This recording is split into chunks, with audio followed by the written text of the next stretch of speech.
Greetings. I'd like to introduce you to the Ganagobie, James Labet's final airplane that he designed and built. Finished it in 2012 and flew it until his passing in 2020. I purchased it from the estate and did a thorough inspection, refit, and go through, flew it, and unfortunately stuck in the States now. You'll see it's got quite a mix of analog and digital instrumentation, full EFIS and engine management, as well as all critical instruments in analog. It's powered by a VW with its single port dual carb, and the conversion was a Great Plains conversion. You'll see that it's fully instrumented. It's got 4 EGT, 4 CHT, fuel flow, manifold, oil pressure, oil temperature, etc. And that's reported on the in-engine management system. It also has the Deal accessory case, so it's got a starter and a stator for an electrical system. It's got a wood prop, as almost all VW engines do, and other than that, and it's relatively new. This is the second engine, and James put it on about 2017, sorry. It didn't get a lot of flying in before he passed. The cowling looks like a Frank Gehry construction. It is pretty interesting. It doesn't seem to slow it down too much, although I've not yet put a decent cowl on it.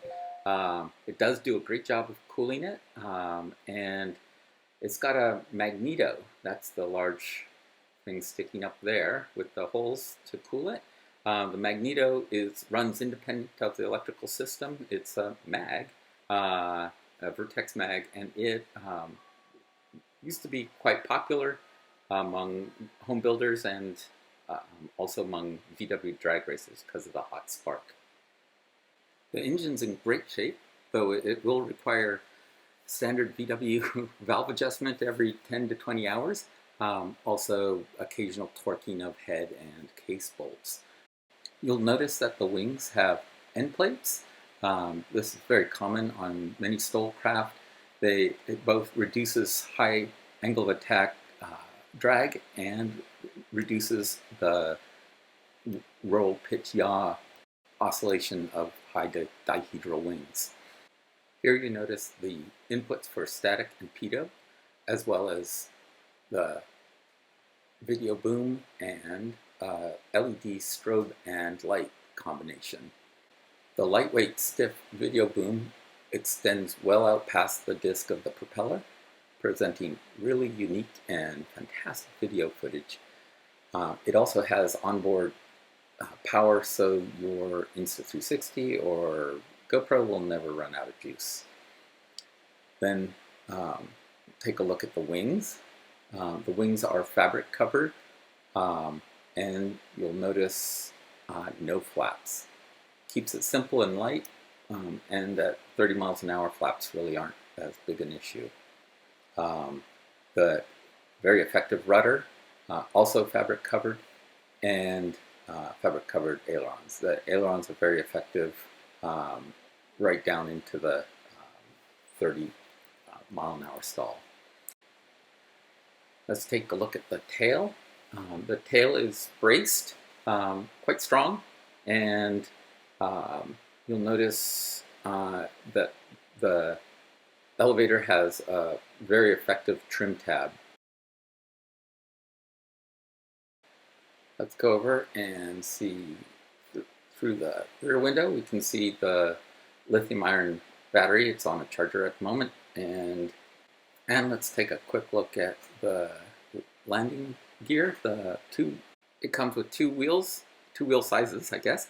The 5x500 standard aircraft tire, which is the smaller one you see there, and the Nanco N800 21-inch wheels, which are fantastic for grass, off-field, and sand. Um, I really like the Nanco tires. You'll find that rather than going with something like the $1,500 Aero Classics, they're a fantastic option. The wheels are quickly interchangeable. Just take the cotter pin out, and the nut, remove the nut, and swap on the other wheels. Exact same process. There is a unbolting and bolting in of the brake drum. That's quite easy. It comes right off as you take the nut off, and then is easily replaced. Back on those 3 nuts, you'll see the 3 there. So going between the 2 different tire sizes is really quite easy. Let's take a look inside. You'll see in the cockpit it's snug, but really quite comfortable. The seat slides forward and back on pins, locking pins. It has a mini iPad and iPhone. Both will handle split screen. They're interchangeable. They'll each do the other's work, but on the iPad, I like to put the EFIS and engine management system, and then either a road map or the aviation map, and then whichever you don't have. I like to put the aviation map on the iPhone for here, and you can go back and forth. You can move them. You can zoom to have any of those fields cover the entire screen of either screen. So you could have just engine management, engine flight instruments on the iPhone and a map on the iPad, or vice versa. But you'll see that we've got backups of all the critical instruments in analog as well. We've got electric heating, carb heat, and that's actually quite effective. Probably not as effective as at getting rid of ice, but very good at keeping it from occurring. And it also helps smooth out the operation of the engine. The Frank Gehry cowl comes off with a simple set of 8 R clips. You'll see the 4 along this side. And they come right off. It makes it very easy to inspect. You can inspect just the, you'll notice in a moment, I'll show you that. You can inspect the carbs and whatnot, or you can bring off the entire cowl quite easily. The original Ganagobie was a diamond planform, a vertical diamond planform fuselage. As James got older and larger towards the rear, he wanted more room in the cockpit, and built this box fuselage on the bottom, kind of standard for most aircraft, yet retain the diamond on the top. So a little different than the original Ganagobies, but still very strong. So let's do one more walk around. I'll show you the whole plane and a little bit more of the interior. Here's the instrumentation on, and behind the seat there's considerable amount. There's some storage behind in a beautiful little walked-in cabinet. Fantastic way to keep things safe.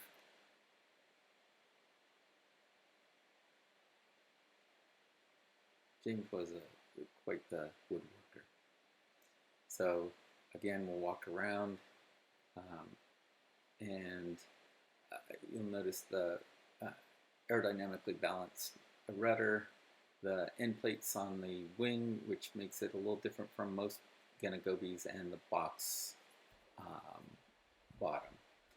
So I'm going to show you how you take off the cowl and do inspections. You take the two R clips off. You can inspect the carburetor, the linkages, spark plugs, etc. And then if you want to examine the rest of the engine, again, super simple, just another couple of R clips, and the whole thing kind of lifts off. Here, I'll take the R clips off the other side and drop out the cowling.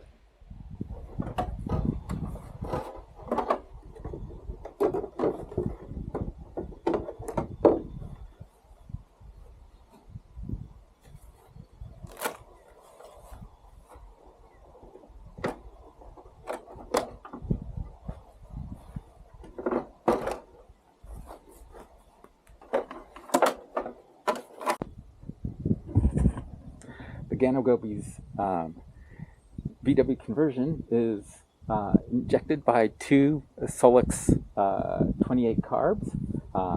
They are controlled by this push-pull function. That's quite standard for VWs, but this is all custom made. And this is a quite unusual thing nowadays. It used to be very common, but Vertex magnetos are a fantastic way to have electrical system independent spark. They are popular among VW drag enthusiasts. They produce a nice hot spark,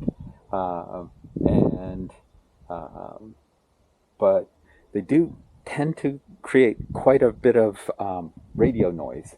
So James did a fantastic job of shielding all the ignition system, shielding and grounding the shielding. So it is quite good. But that's why you'll see quite a complicated shield. So let's get in it and we'll start her up. It is a snug fit, and getting in it isn't too difficult. Much has been made of it, but it's actually pretty easy, and this is how you do it. There are strong handholds and easy places to put your feet.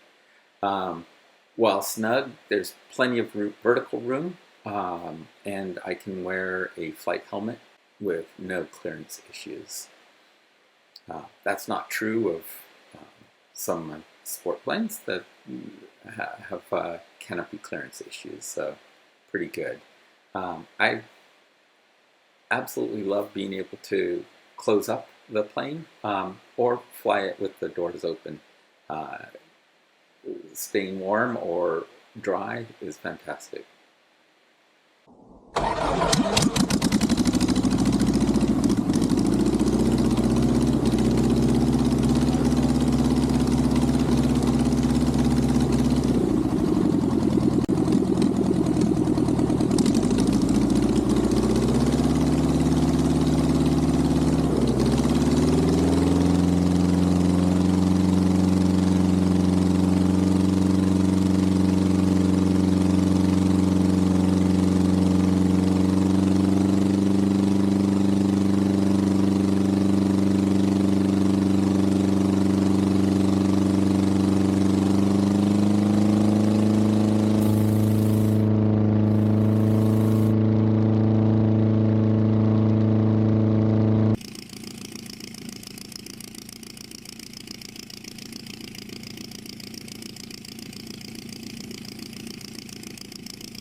Just a little assistance, James dons his headwear, checks his radio, and tightens his seatbelts.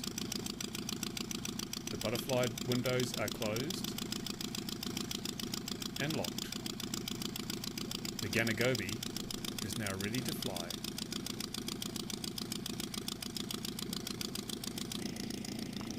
Weather is good, a light wind straight down the runway.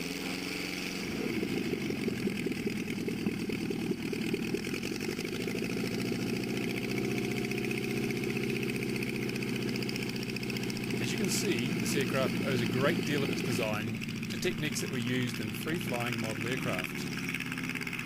Generous dihedral, a straight, constant chord wing, and wingtip vertical surfaces to provide extra stability.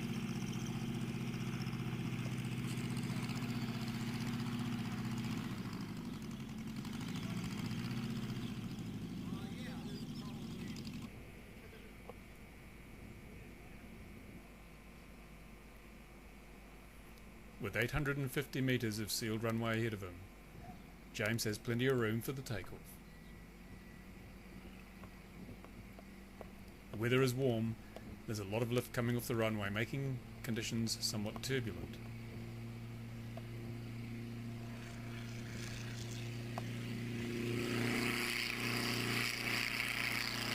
The Ganagobie has no problems dealing with the lift that's rolling off the hot tarmac.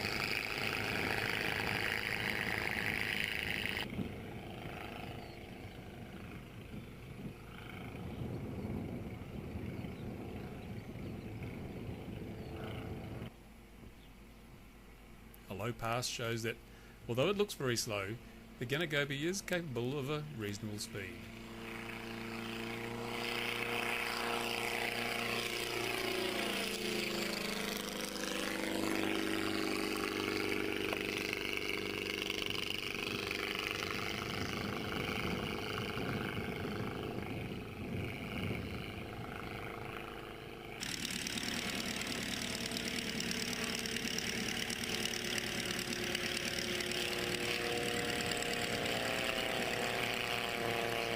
If it weren't for the throaty engine noise and the somewhat larger than normal size, this could be mistaken for a modern aircraft.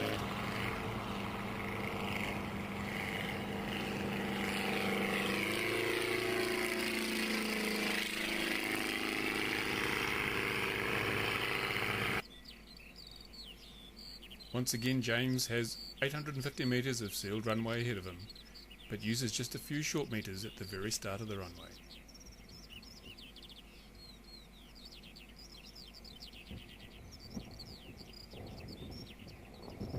The taxi back to the hangar takes almost as long as the flight itself.